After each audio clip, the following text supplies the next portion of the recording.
अस्सलामुअलैकुम, मैं हूँ हुरैन फातिमा और आप देख रहे हैं हिमायती न्यूज HD चैनल। नजर डालते हैं आज की अहम खबरों पर। भैंस कॉलोनी रोड नंबर 9 नई आबादी में बच्चों की वजह से फिर एक कौमी झगड़ा पैदा हो गया। भैंस कॉलोनी के इलाका जंग का मंजर दिखाने लगा।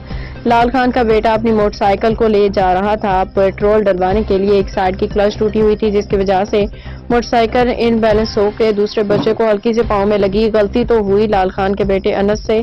इसके बाद 3 मोटरसाइकिलों पे बोरी बिरादरी के लोग आ गए लड़ने के लिए। एक तरफ बोरी बिरादरी, दूसरी तरफ खरल बिरादरी और मैदान जंग बन गया। पूरा इलाका कम उम्र बच्चों की वजह से खानदानों के खानदान जंग की तरफ धकेले जा रहे हैं और एक दूसरे की बिरादरियों के साथ जीना मरना, छोटी छोटी बातों पर लड़ मरने के लिए आ जाते हैं। इस रमजान के महीने में खुदारा अपने इलाके में अमन कायम रखें। पुलिस ये वाकये का नोटिस ले के पूरे दिफा किया और इलाके में अमन अमान कायम किया। SHO दिल शाह की बेहतरीन कार्रवाई, उनकी मेहनत, इंटेलिजेंस की वजह से कोई जानी नुकसान तो नहीं हुआ, लेकिन इलाके का अमन अमान बहुत खराब हो चुका था।